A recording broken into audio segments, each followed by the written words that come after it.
guys, welcome to our continuous series of social distancing chronicles.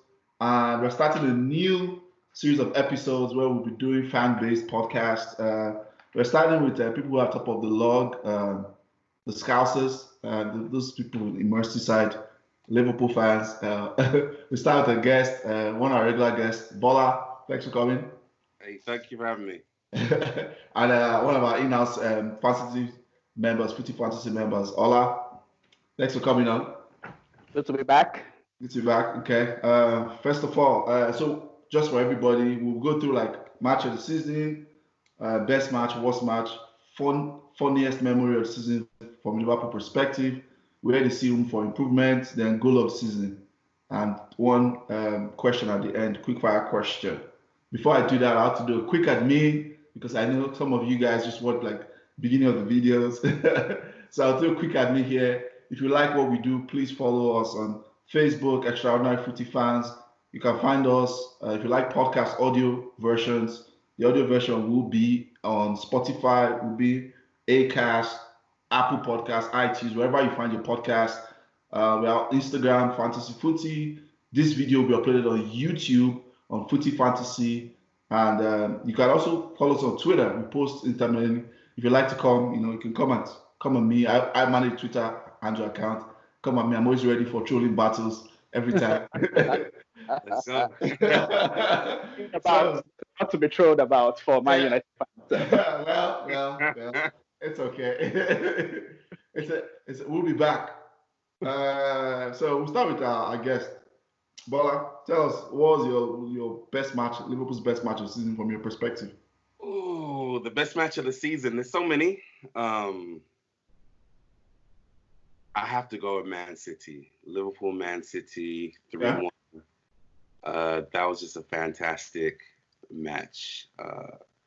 We truly showed that we're going to be the premier class, the premier team of the league this year by that win. I don't think the distance was that much at that time. But I want to give a shout out to some of the other matches I'm sure all I might allude to, like when our kids won against Everton, like that's got to be up there because you know what? We weren't expecting anything. We played a very young team. But that Man City game has to go down as being my match of the season. Okay. That's a good game. Ola, which ones? Yeah, that was a good shout. The Man City game. It was 3 points gap at that moment. So, but I think we actually played better in this Leicester City game. One of our podcasts that we made for Footy Fantasy, I remember talking about it, that we came back from the World Cup tournament, the World Club Cup tournament, and it was Boxing Day, and I was actually thinking, man, these boys will be so tired. They've gone to is it Qatar? I think it was in Qatar or Dubai. They've gone to Dubai. They've gone to play, and Leicester City were flying. They were second on the table. I was thinking, yeah, we could really drop points here, and then we just smashed them from minute 1 to minute 90, 4-0. For me, it was the most complete away performance of our season.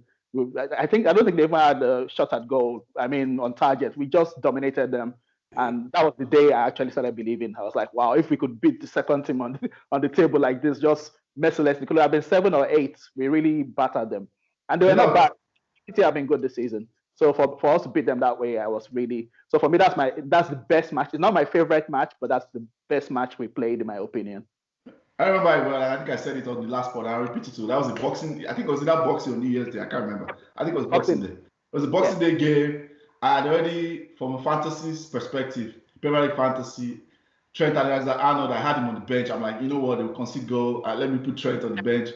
And Trent scored like 25 points. I almost died. But people around me were just wondering like, what's wrong with this guy? I was just mad hitting the table. I left Trent on the table. On the bench, but yeah, I left points away. That game pissed me off so much. I left points, but yeah, my own best match. I'll say. I know it's not my pod. You guys are the people who ask questions. Obviously, it's the Watford game. I know now. I just wanted to throw. Yeah, that was good. So, sticking with that, what was the worst match? That's already obvious. What was the worst match of the season? For me, that's not the worst match, to be honest. Okay. I know people will say, "Oh, yeah, Liverpool fans, maybe we're being, well, I know some of our fans wanted all this invisible stuff. For me, I just wanted to win the league. Even now, I just want to win the league anyhow. Even if they give us the league today and just say, okay, 29 games, give them the league, I'll take it. I'll take it. You take Asteric League? 25 already, 25 points gap. There's nobody catching us. So anybody trolling is just trolling for fun, like, because the league is done. Everybody knows that. So I didn't really care if we're going invisible or not. So the Watford game for me didn't really pain me. The one that was painful for me was the FA Cup game, losing to Chelsea 2-0. Oh, wow, okay. We've not won the FA Cup since 2006. That's 14 years. And I really wanted us to go far in that competition this season. And we didn't really play well. Chelsea just battered us well, and there was a goalkeeping mistake. I'll come to the guy later. We didn't really play well. The Atletico game, we actually played well, so I wasn't even too. It wasn't painful for me. Like we played well, we got unlucky, goalkeeper mistake also. But the Chelsea game, the FA Cup game, we put out a strongish team. Like, it wasn't just young kids. Yeah. So there's there who should have been doing better. There are some senior players there, and then we went to Chelsea and just lost it. And the FA Cup, Klopp, that's one of the only maybe dark blots on his copy record for Liverpool so far. His FA Cup record at Liverpool is woeful. I don't think we've gone past the 5th round. Like, I think we've never even got to quarterfinal since he came. We're always getting knocked out 3rd round, 4th round. I want to win the FA Cup again. It's been a long time, 14 years. So that was 5. For me, that was the worst match. We didn't play well. The Watford game, I wasn't really pissed. I didn't care whether we were going to. We were like 20-something points clear at that point. So. Right. Invisible thing. If it came, it's a bonus. I would have taken it, but it wasn't. For me, I prefer to break the 100 points mark. For me, that's a bigger achievement. Like breaking that 100 points, getting to 100 points, proving that you're actually the best of all time. But if that doesn't happen, I don't really care. Just give us the league. Okay, makes sense. I mean, for me, just to add a little point, Chelsea just have this weird record of being, I think, for almost the past decade, they've been the strongest local cup competition team in England. Like, Chelsea always had that record. Like, even when we were good under Sir Alex Ferguson, we go to start. Once we have a cup game, I go Stamford Bridge, we are losing. It was almost like automatic. Like, when City was good, they were the ones always beating people. When Arsenal was good, it was Chelsea always knocking people out. Like, they have this weirdness about the FA Cup, especially where if you go there, most times you get knocked out. So, Bola. Not to throw too much shade on Chelsea, but that's their heritage. That is the heritage of their team. That's like before this money, piled into Chelsea, that was their biggest accomplishment. Was like winning. Maybe they won the league one time, but like winning the FA Cup, like that means a lot to that club, man. They have an old fan base. They have a new fan base as well, but it just means a lot to them. So I guess that's a good point. That's true. That was that time. So, but for me, what's match? Yeah. Ooh, I think it's too easy to just say the Watford match. So I'll say what match frustrated me the most, and that has to be the Manchester United match, the one that we drew. Okay. Not that it meant anything, not that it derailed us from our course or anything. It's Manchester United. The two big boys in the league. Let's be honest. It's always going to be Liverpool and Manchester United until something bad happens. But that game, I remember my brother was in town, the biggest Manchester United fan in the world. Oh, wow. Your brother is Manchester fan. My brother was in town. His son was in town. His 10-year-old son, who's a prodigy, a football prodigy, and they were all in town. They're all Manchester United fans. So the tension was just high. It was just high, and none of us were talking to each other.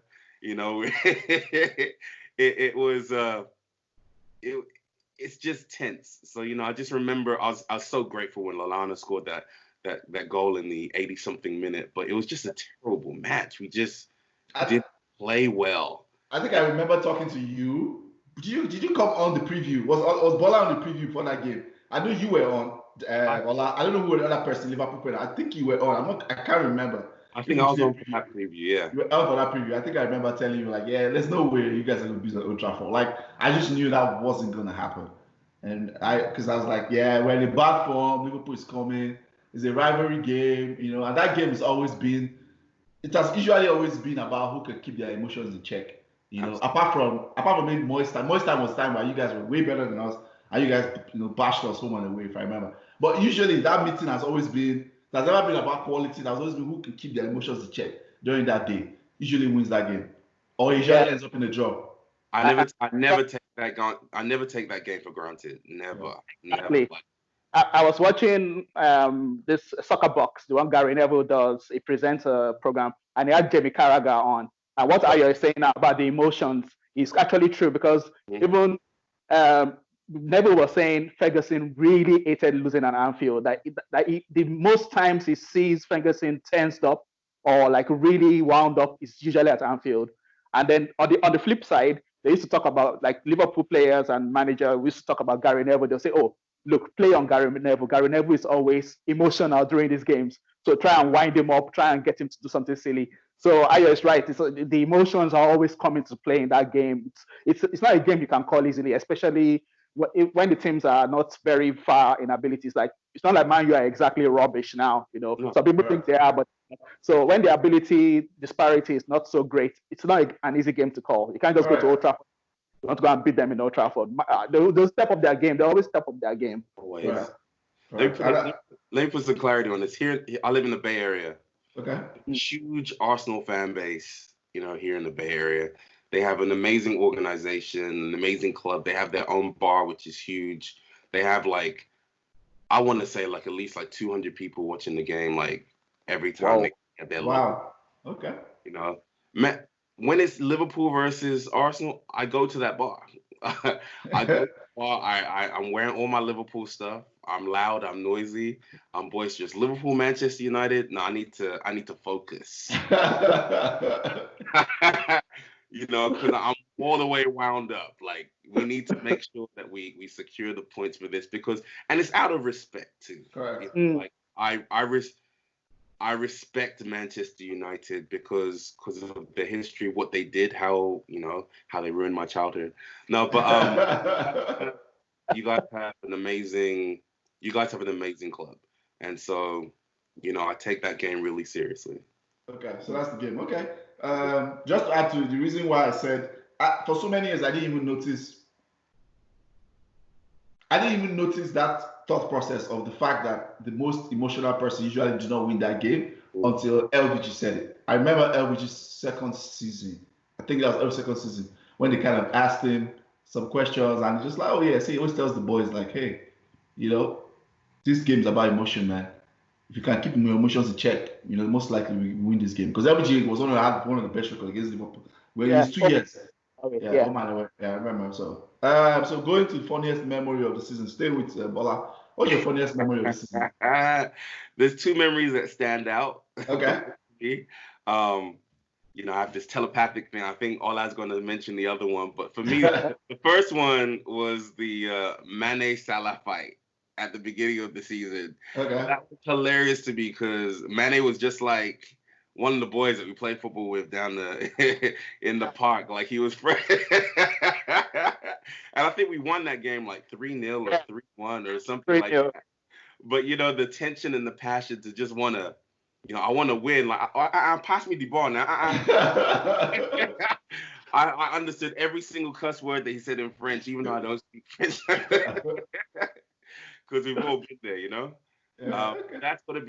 That's probably one of the two funniest moments that I remember this season, and I'll pass it along to Ola.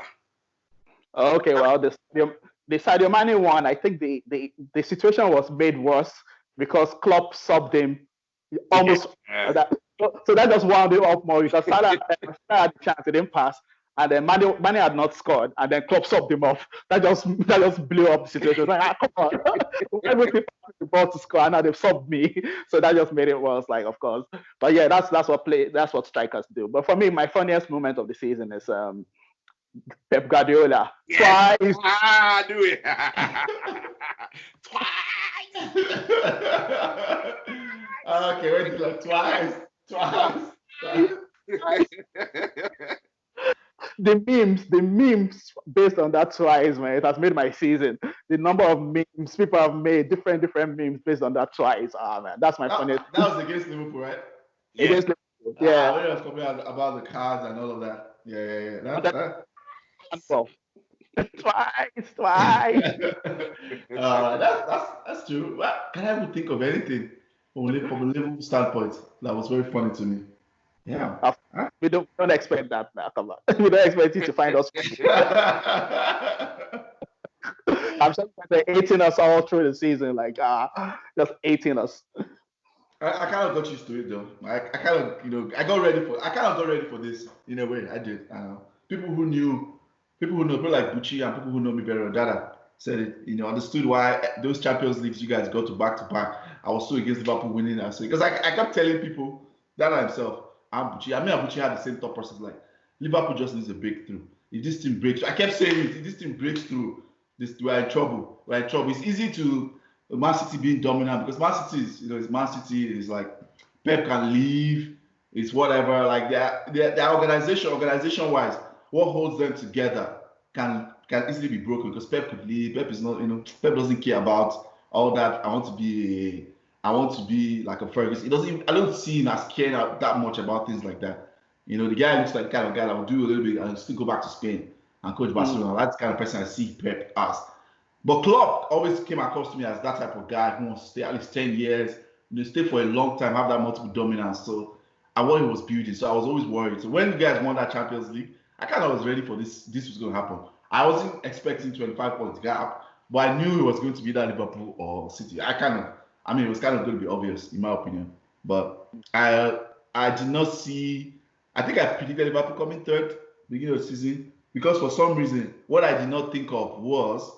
I did not think of the fact that Tottenham players were already rebelling from last season. I didn't see that coming. That's some things you don't see. It wasn't coming to the fore because they got Champions League final, paper over the cracks of organization and what was going on. So I didn't see that coming. The players wanted more money. They were rebelling against Poch. Poch was already asking for transfers like 2 seasons ago that they need to reboot the squad, rebuild. I didn't see all that gunfire was going between Poch and Levy. Anyways, room for improvement this season. Stay in Ola. What do you think for Liverpool? What is one room for improvement? One position you think? Well, I'm going to pick maybe a controversial position, but I think we should improve on the second choice goalkeeper. For me, Adrian, he has been all right, but the mistake started from day one. I know people like him because of his personality, so they're willing to forgo some of his mistakes. But the very first match he played, or the very first full match he played against Chelsea in the Super Cup, he gave away a penalty against Tammy Abrahams. He came rushing out. Of course, Tammy Abrahams made the most of it, but if Adrian didn't come rushing out, the penalty wouldn't have been given away. Two games later or 3 games later, gave away a goal against Danny Ings again in Southampton game. And there's some saves you'll think, maybe he should be saving that if Alisson was there. Now, this is like nitpicking because like the team is so strong.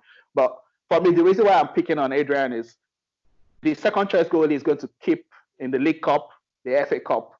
I want us to win those cups. It's good to win the league, but you want, if you really want to be dominant, the way Ayo is saying, like Liverpool want to be dominant. Look at when Man U were winning, when Chelsea and City are winning. They're not just winning the leagues; they're winning the cups too.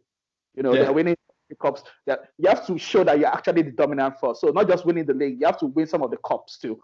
And if you're going to win some of the cups, then your second choice goalkeeper has to be good. So in the FA Cup, I mentioned before, Adrian also the first goal, they fired the shot at him, he pushed it into the net. I'm not saying he doesn't make saves, he makes saves, but in the crucial moments, he has come up short. The Champions League, also, he had the chance to clear out the ball, kick the ball straight to the Atletico player, they scored, we're out.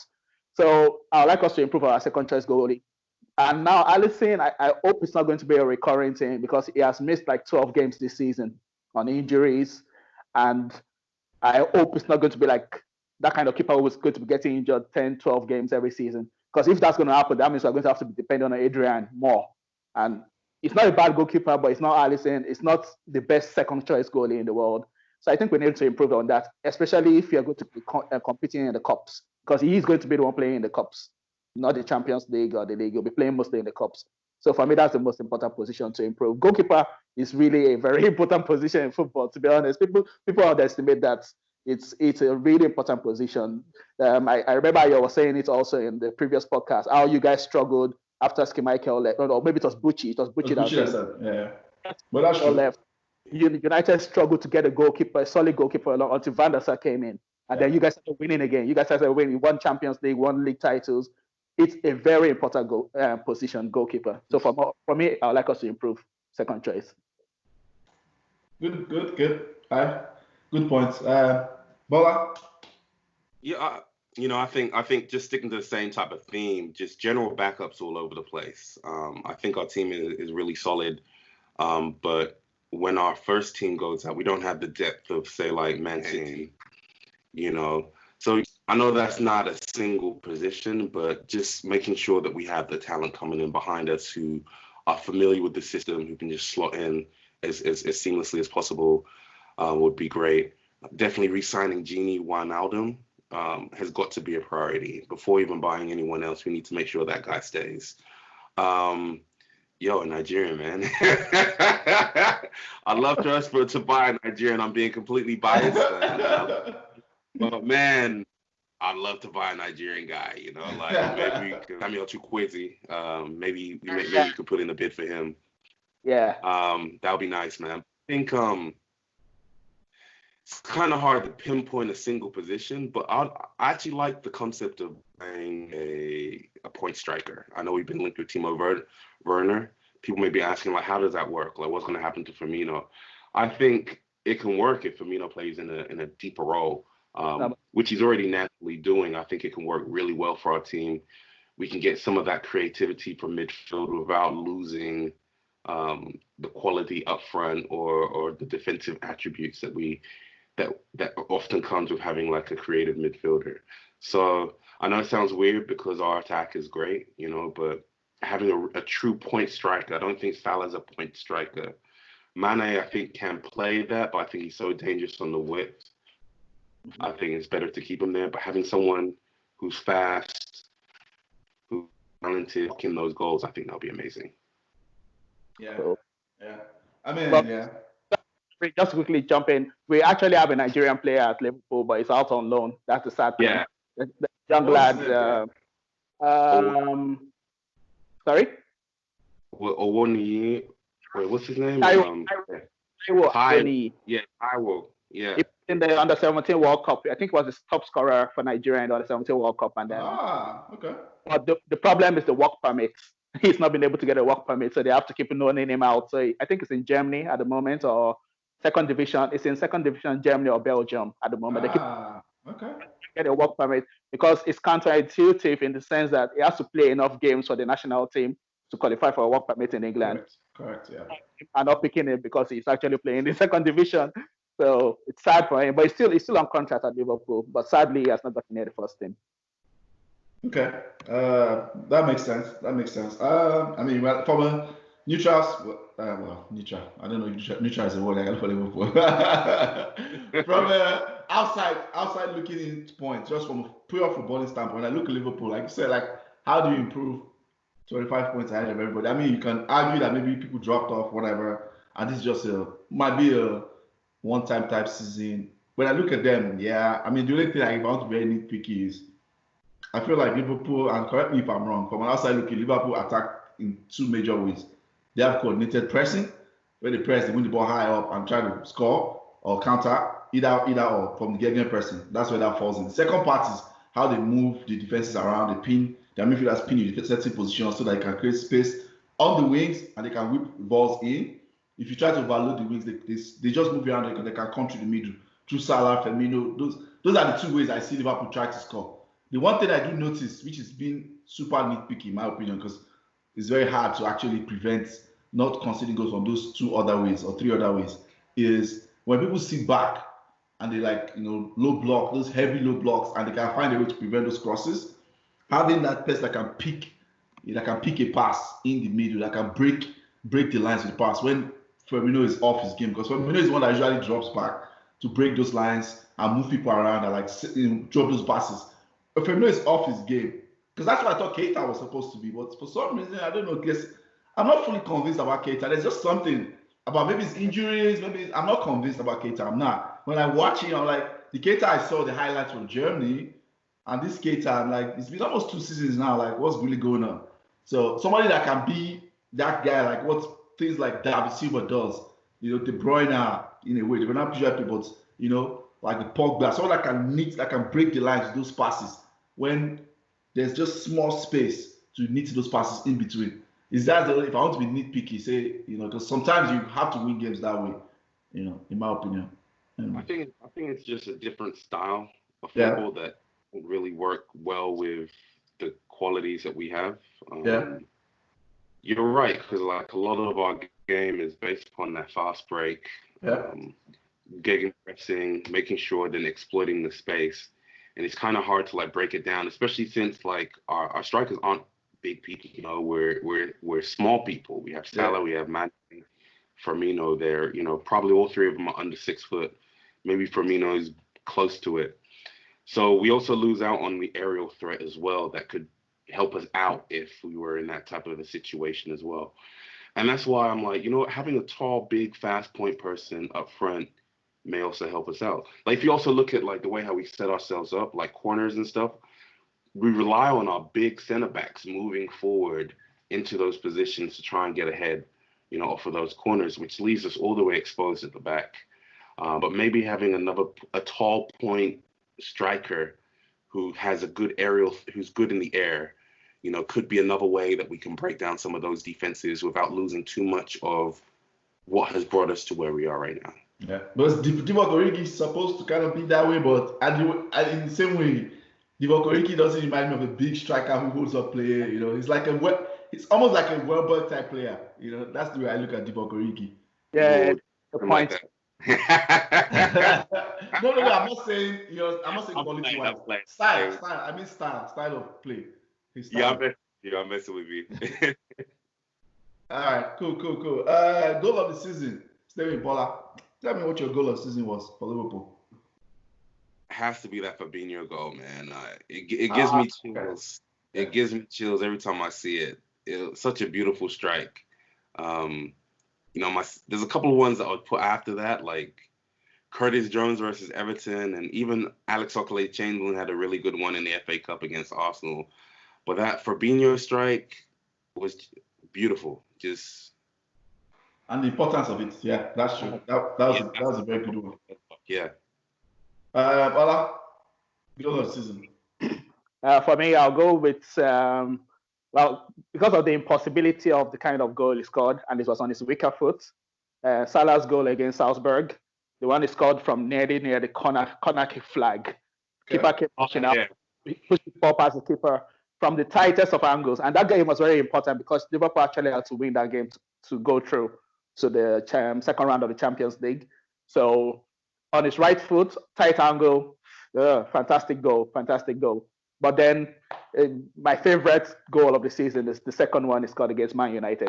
Sorry, that was pure ecstasy. Salah. Salah against. Oh, okay, that's wrong. Yeah. I remember that. That was one game I just watched. I was like, whatever. I just knew we're not getting anything out of that game. I just knew it. No, but the thing it gave United hope. It was 1-0. United were coming on. They were trying to get the equalizer. They were getting very hopeful. Then the long ball from Alisson to Salah, and it just kept running. Goal and off his shirt, and then Alisson came.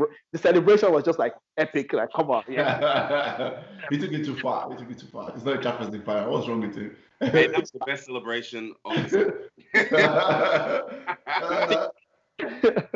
For me, I guess goal I've seen Liverpool score that I like the most, and obviously maybe it's because of my bias of Firmino.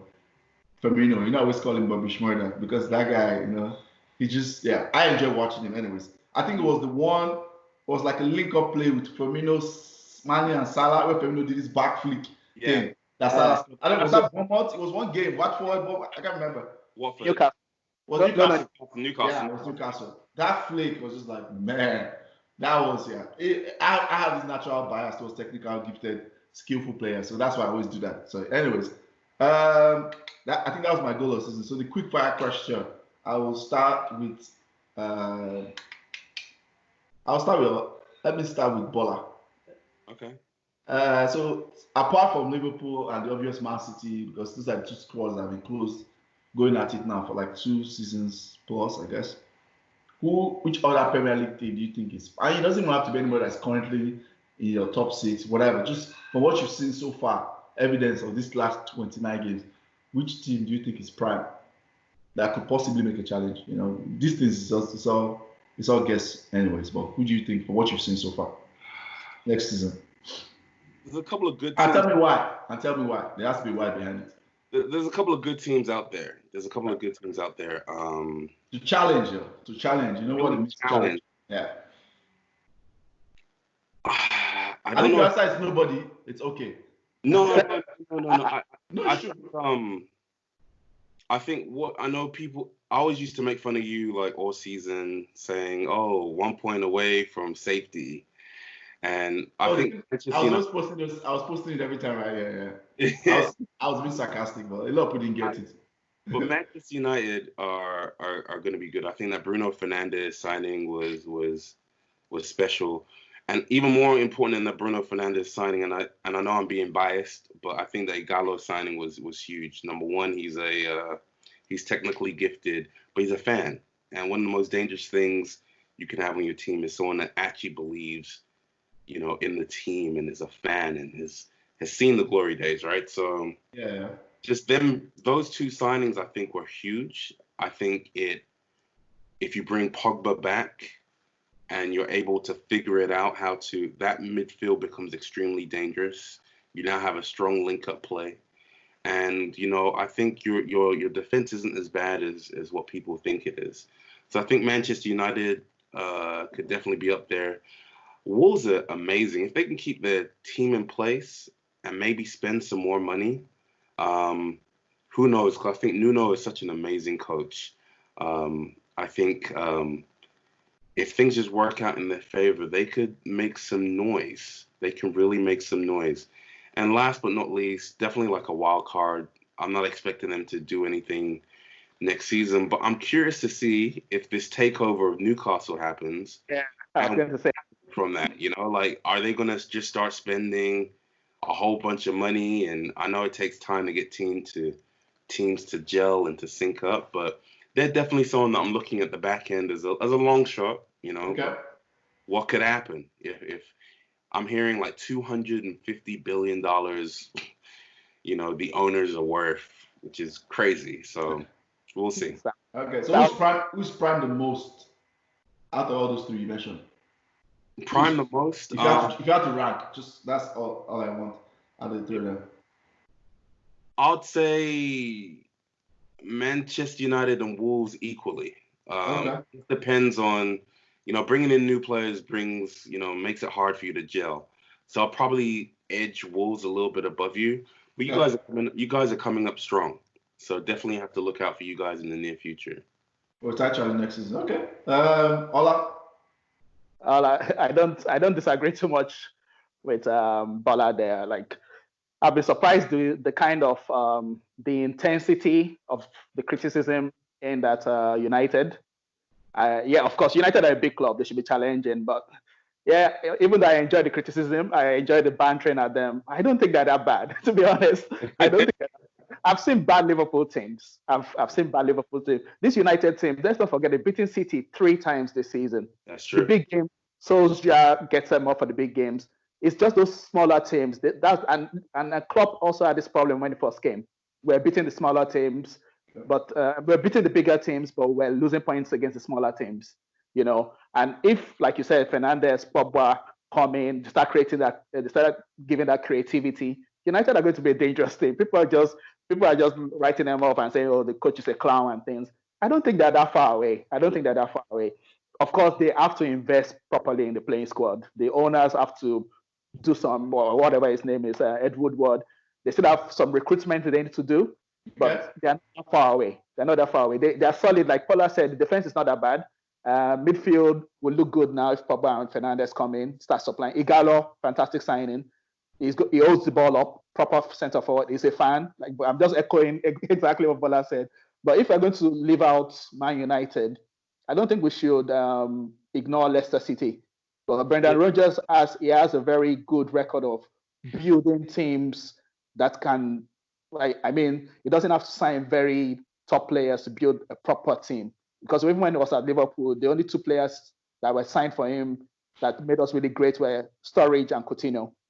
And I think that was all he needed to make us try to challenge us. And this season, you can see Leicester, they gave it a good go for a while, but their squad depth is not strong enough. So I think if they improve their squad depth next season, especially if they have somebody proper who can back up Vardy. Vardy is not young anymore. Kelechi is all right, but they probably need another striker to help out Kelechi when Kelechi is off. So Leicester, I won't write them off next season because Rodgers is a very good manager. He also got over the top criticism when he was at Liverpool. Some Liverpool fans up to now, they'll say, oh, it was Suarez that brought us that title challenge. Yeah, Suarez was a big factor, but Rodgers made the formation, the diamond formation that got out the best of Suarez and Sturridge. People just try to ignore that. They just try to clown on the guy. Oh, and Gerrard. Yeah. And Gerrard. Yeah. Midfield. Rodgers is a very good manager. He's a very good manager. Yes. And if they give him some money and if they give him some time, I don't see Leicester City dropping out of that top four. They'll probably give it a good challenge next season. Yeah. Okay. I guess for me, maybe the way I look at title challenges, and this is the way I like to define it, is when we get to the business end, which is March, April, May, are you close, 6 points, 7 points of the top, whoever is on top? That is what I consider a title challenge. I get to March, I get to April, and you are still there or thereabouts, 5, 6, 7 points. I think the only two teams that I think are primed and ready for that, I'll say my reasons, I'll say one is Leicester for everything you said. They also need to get more depth. I think Leicester is prime if they can keep everybody, Maddison, Tielemans, all of that.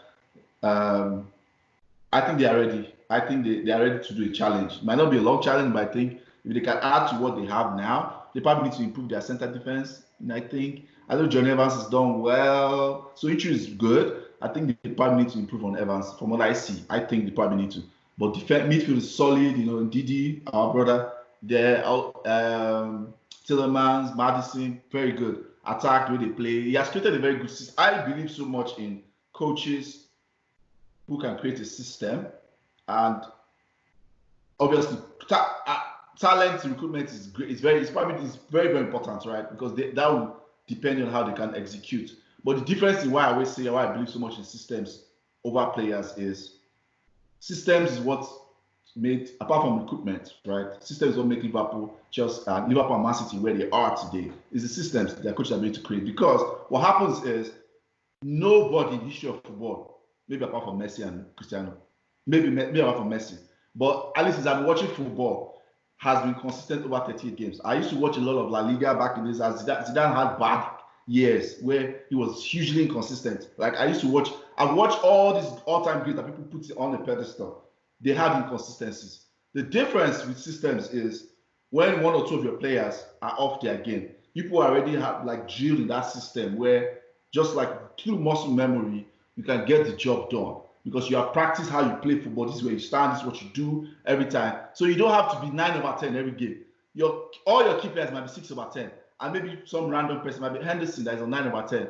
But that system will carry you guys around. You guys will get the job done. 2-1, 2-0, move on to the next game. The system that make people go on 9-10 games winning run. It's very, very hard over a league season to say quality of players and just, let them go out there and figure it out. Okay, it's create information systems. So that's what Rodgers has with the players. He doesn't have as much quality as those other two. The second team, I think, is actually Chelsea. I think Chelsea is primed. I think Lampard is a very good manager so far, what I've seen, in the sense that I like the style of play he's played. He's been bold to trust the kids. I think the person behind him is a very good coach. I read a lot of Chelsea guys were telling me before, but I read more about Jody Morris, who's actually the one who runs the coaching. I think he's a very good coach. I think if they invest well, I think Chelsea can challenge. And I think so because he has a system which he plays. Chelsea play good football. The time they were down, they had injuries. Obviously, those kids, they're kids. They'll be inconsistent. They'll hit a point where, mistakes will come into the game, fatigue, all of that. And defensively also, they're not as good. If they fix their defense, they get a left back, they get a more dominant center back. I think Chelsea are prime because they have kids who are ready about hit their peak. They have some very good pieces in there. They got Ziyech, they've recruited well and they have a system which they are playing. If they continue that same way, next season they're playing this attacking. Because the thing about Chelsea, they were creating a lot of chances, even when they were having that bad run of form with 7 losses out of 9. They created a whole hell of chances. They were just not finishing them as they were at the beginning of the season, right? So I think Chelsea are primed to. Chelsea and Leicester are the two. The reason why I don't agree with Manchester United is for one reason. I look at the style of football we play, right? And you said one great point. The style of football we play it can work in big games, right? You can be a big game. LBG did it now. LBG was beating all the big. Was this first season? There was one time we went on that run. We beat we beat you guys at Anfield. That was the one. That's the one field game where Mata scored 2 goals. We beat you guys. We beat Tottenham. We beat Man City. We beat like 5. He did. He was, and he consistently did that throughout. He was winning his big games. The problem is those big games are 25% of your games, right? That's one of your games. 75% of the teams you play will be middle table and small table teams. It's systems that will be able to break those teams down. I do not think the way we play football over a 38-game season, regardless of the quality we have, we'll be able to put the title chain. The quality can make us finish top 4. Don't get me wrong. We could finish top 4 next season, or maybe this season when football comes back. But a title challenge, I don't think the way the league is right now, the quality of teams in there and how defenses have become smarter over the years, where people are defending by systems and numbers instead of before where it's like, oh, you have 4 defenders, okay, you have 1 DM, that's your defense. That's who we face. Now people are defending like in blocks of teams in studying. There's so much information out there. They study teams, they attack your strengths and find way to double up on your strengths. Defenses are way smarter than they used to be back in the year. So I do not think Solskjaer, with that team he has, can have a title challenge. I don't think just because of the type of coaching I see. He's a counter-attacking manager. Okay, I could just quickly do some couple of maybe counterpoints. It's not really arguments. It's just picking out some of the points you've made, which you've made very good points. Yep. I'll go to United. I'm not trying to make United fans feel good about themselves. No. Say your thoughts. I'm just saying I see it. I'm just saying from where I see it. And you're right. The way United were playing against the smaller teams this season was not great, but there's a reason for that. You need creativity. Those smaller teams, the reason why Liverpool also struggled against them before was we were not creating clear-cut chances. Yeah. Now, why myself and Bola are saying United will be a threat next season is Fernandes. That guy is a game changer. And don't forget, Pogba, for all the media talk and whatever, Pogba is a fantastic player. He's also creatively good. So that's why myself and Bola are saying, okay, when the smaller games come around, those small teams that give you problems, Fernandes and Pogba at the top of their form are enough to create chances for people like Igalo. Don't forget, the smaller teams to also struggle against somebody who's like a target man, which United didn't have. But now United have that. They have Igalo, who's a target, who's going to hold the ball up, who's going to bring others into play. So those 3 factors are why we say, of course, we know the way United were playing before, of course, they're never going to challenge for the title. But those 3 factors have now with Fernandes, who is top class, Pogba, top class, coming into midfield, and then somebody like Igalo up front, who can be a target man, who can bully defenders. Don't forget it. I just keep telling people, United are not that far away. Yeah. They're really not. They're really not far away. I agree with. Funny enough, I agree with our squad that we're not that far away. Probably like 2-3 players from having like consistent title challenges. I just don't think that the coaching system and the coach we have now can get that extra 20-30% that the elite coaches are very good coaches, like the ones I've named, like obviously the clubs, the Peps, Brendan Rodgers, and let me stop at Brendan Rodgers. I'm not 200%. I can't say much about Lampard yet, but those 3 that I've seen based on their body of work. I like Tuchel's body of work.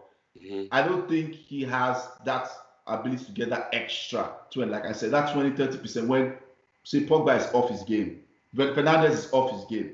Fernandes is injured for 3-4 games. From those every other person, from Rashford, from Martial, I don't think he has that yet. I might be proved wrong. I don't think he has that. But that's what I see. But to put it in perspective as well, and again, not to be glorifying Man United too much. Yeah. I think I've talked too positively about your team today. That's too much positivity. But everything that Ola just said was absolutely correct. Like with the field in place, and then with Igalo up front. But don't also forget that Rashford's going to be on one width. Martial's also going to be on the other width as well. You guys are actually really dynamic. I think McTominay is a fantastic player. He's a workhorse. Player. I don't know about fantastic.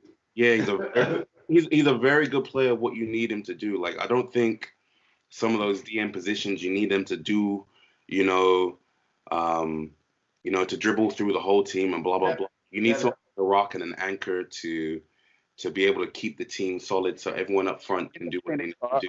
Exactly, the way it's finished for us. Yeah. And then last but not least, I also look at form. Like some of your worst performances were at the beginning of the season. Talking to my brother, Pogba's only played 6 games this season. Yep. Rashford's been out for a long time, blah, blah. There was a lot of turmoil, especially at the beginning of the season. Yep. And towards the end of the season, your form has been really good. Yeah. And I think that's more of a projection of where you guys are heading to versus, the summary of everything as a whole. What have you guys been doing the last 5 games, last 6 games of the season? And just looking at that, I think you guys are moving in the right direction. You're getting all these other players to fit in correctly. I think Solskjaer, to give him credit, he did a very good tactical performance when he played against Liverpool. It wasn't just emotion and, we got to beat Liverpool. And correct. Yeah. He was actually a tactician. He tactically put together a game plan, which shows that he's getting better at the job too. So as long as you guys give him time, I think, one of the biggest criticisms of modern football is that we don't give our managers enough time to really grow and implement their tactics and to grow with their squad. He's a Man U legend. If you give him that time, you keep the investments going as well, you guys are going to be a threat. I think Chelsea are really good. I think they're a little bit further away than what we think. I think they're going to be great. They're always going to be there. They're always going to have a chance to beat the big boys. I just don't think that I don't see the cohesion the same way as I see in Wolves, Manchester United, and forgive me, I should have said Leicester City as well. I see more cohesion with those other 3. Tottenham, I think Mourinho needs at least another season and a half to get rid of all the old players. And I know that's your guy, Bola. That's your guy. I respect people that beat us. Okay. If you beat me, I give respect. And I feel like with some of the discussion, and we have to take it off the pod because now it's becoming like a mind about others. Again, guys, thanks for coming on. I appreciate you guys for coming on. This was fun. Thank you. All right. So guys, if you're watching this at the end of the pod, all our social media handles will be there. Please follow us, like us on everything, and connect with us. Engagement is key. Okay. And even though we've made you happy as a Man United fan today, don't forget you're still playing Europa League. So Thursday.